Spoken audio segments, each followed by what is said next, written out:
Here is what you need to know if you are planning on visiting Beijing in February.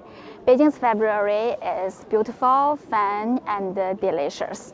But February is very special, so there are still a few things that you need to care about before coming. In this video, I will talk about the weather and clothing, the crowd situation in February, and in this cold winter, the food that you need to have a try, and a few other things that you need to care about. Hi, I'm Molly from Coco Molly Tour Studio. I was born and raised in China. During the past few years, we have hundreds of travelers traveling with us from all over the world. So think of me as your local friend in Beijing. Today is 26th of January, so it will be February in 5 days. And today is -6 degrees to 1 degree Celsius. It's cold, but it's sunny. Actually, it's much colder than most southern cities in China, like Shanghai, Guangzhou, and Hong Kong. Those cities almost never get snow in winter, but it actually snows in winter in Beijing.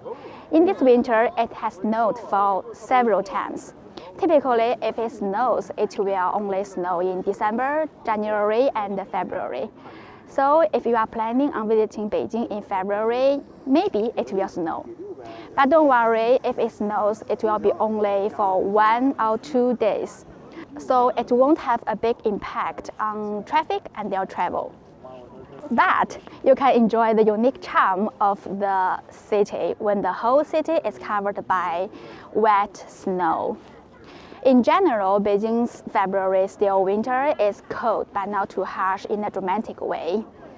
During the daytime, the temperature is about 0 to 8 degrees Celsius, but at night, it will easily drop below 0.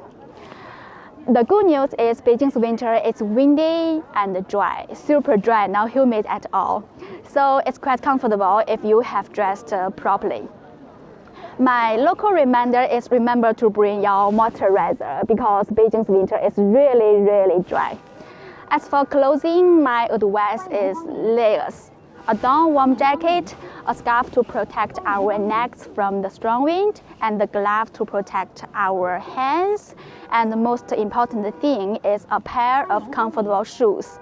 Because in Beijing, although in winter, it's still a place best traveling on foot. One more thing, February sunlight in Beijing is very beautiful. Clear sky, warm sunlight, it's a best season for photography. February is special for another reason. It often overlaps with Chinese New Year, the most important holiday in China. This also creates a very unique travel experience, but timing matters.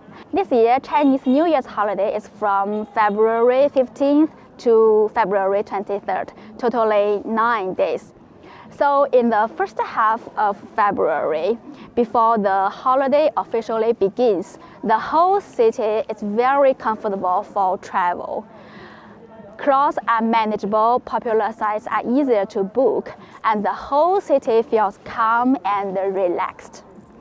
Well, after the holiday officially begins in the second half of February, everything changes.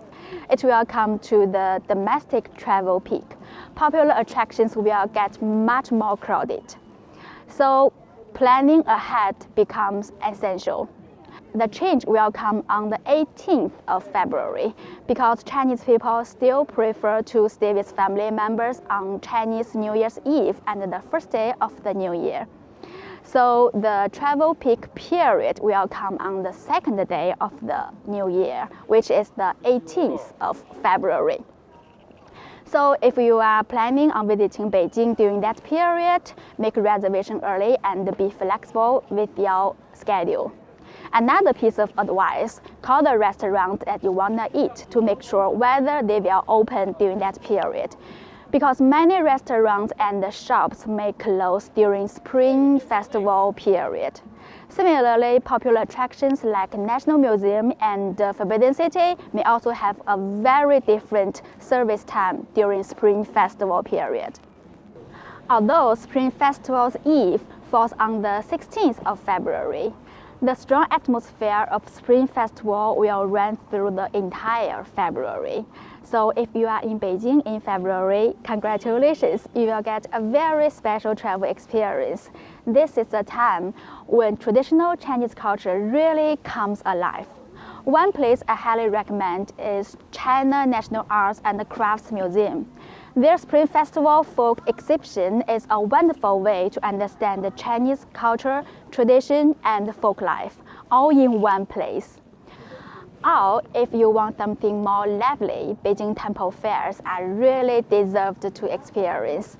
The Ditan Temple Fair, Longtan Lake Temple Fairs are full of local snacks, performances, folk arts, and pure festival energy.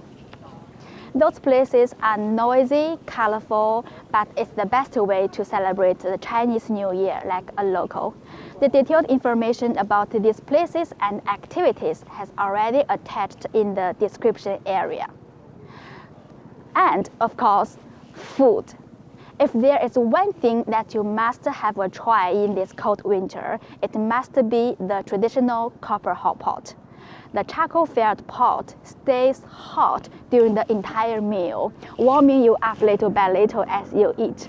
The main ingredient is lamb. In traditional Chinese medicine, lamb is regarded as a warming food. So after a meal like this, you will not only feel full, you will feel warm inside out. So on a cold February night, this is the most recommended food. If you want to experience Beijing more like a local, not only main highlights, we offer private tours here in Beijing. During these private tours, you can experience the city with our locals and get real, honest local recommendations. If that sounds like your style of travel, check the link below and see what fits your trip.